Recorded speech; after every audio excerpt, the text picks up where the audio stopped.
So today I'm going to be preparing bhajia. So there are two types of bhajia.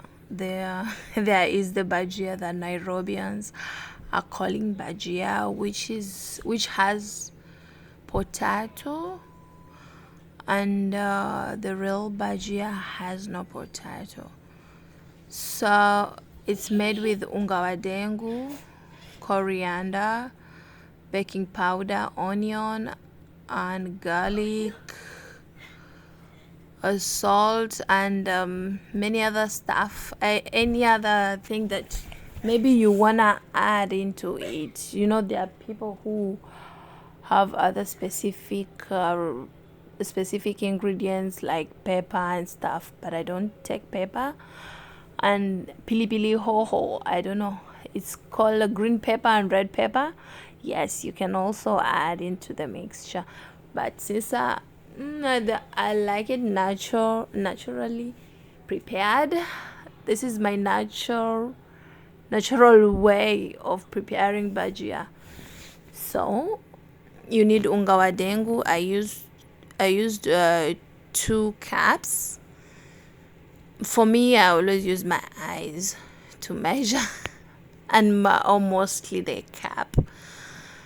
So after putting the unga wa dengu in a bowl or a sufuria or just any mixture place you want to mix your mixture, and 1 teaspoon of baking powder into the mixture, into the unga wa dengu, and then you add goodness.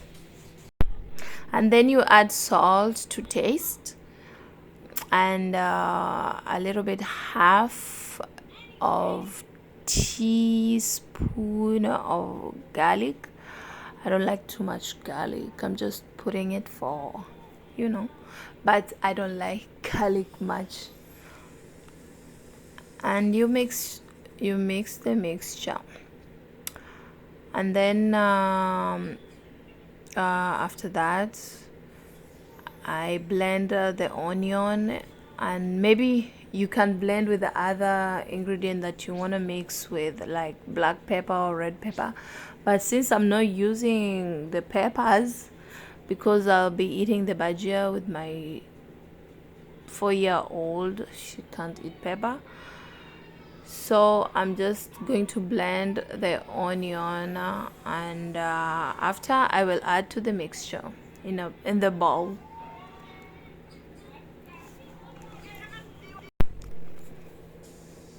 So after the blending, I'll be mixing everything in the same one bowl. So my onion is already blended. I put into the mixture, and I add with the water too. As I already said earlier, I don't measure water, I just use my eyes, which is very dangerous if you're not used to. But I've made bhajia so many times, so I use my eyes. But I think half a cup is enough. Half a cup is enough. And then you blend the mixture. You can use how do they call it? I have it. I have used it on my other video while I was preparing a cake. But since this is not too much, when I'm making too many bhajias, then I'm gonna use the mixture. But this is something easy, so I'm just gonna use a spoon or a fork to mix the mixture.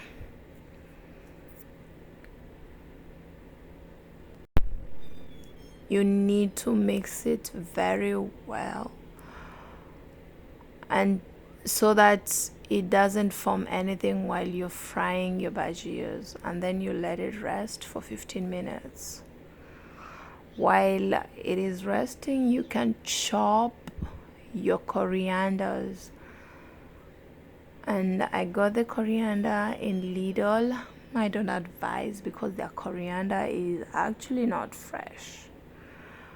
I bought the coriander yesterday, and it has been on the fridge, but it's still not fresh. I prefer the one I always buy in the other stores. But so yeah, I don't like the sticks, but in the soup, yes. But with bhajia, I better just chop the leaves.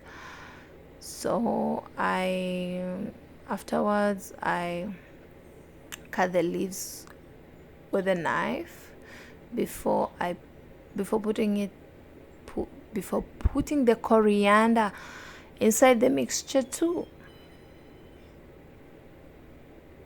Nicely chopped, and you mix it. So bhajia can be eaten anytime, in the morning, at night, with tea. I like it with tea, especially in the morning. Okay, then you mix your coriander inside, and then you continue mixing, and then you let it sit for like 5 minutes. I think letting it sit, letting it settle and mix well, also helps. Like, you need to wait for 15 minutes for the baking powder to rise. It's rising, right? For the baking powder to rise, and then there you have it.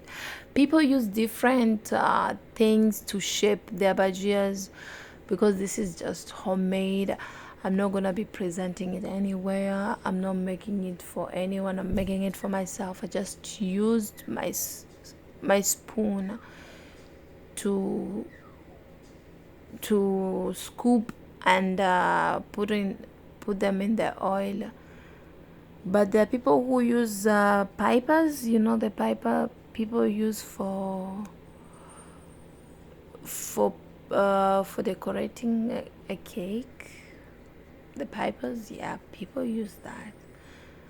But I have the piper, but my piper for my cake, not for the bajias, unless I'm going to be presenting my bajias somewhere, and then I need them in a round shape. But hey, I've eaten so many bajias, and I don't think they've been in a they have different shapes, even the one I make. So there you have it, your bhajia frying until they are golden brown, and then you put them you take them out of the frying pan. So as I already said earlier, bhajia can be served with tea and ukwaju. You know, even the Nairobians are talking about viazi karai, but their viazi karai is not served with ukwaju. Bhajia can be served with ukwaju. Ukwaju is tamarind juice mixed with onion, and I'll make ukwaju. I'll make a video of ukwaju too very soon. So it's a tamarind juice mixed with the onion and salt. So there you have it. You can have the ukwaju bhajia and your tea, or you can have it with juice. You can even eat it with anything, as it's very soft, and there's no oil inside, and I don't know how long it can last, but mine a day or two, but I think a day is okay. After a day, you need to have finished all your bajias that you had prepared. So that's why I advise, unless you are having a group of people coming to visit, just prepare enough bhajia for yourself. Bye bye, and thank you for watching. Hope you enjoyed my video.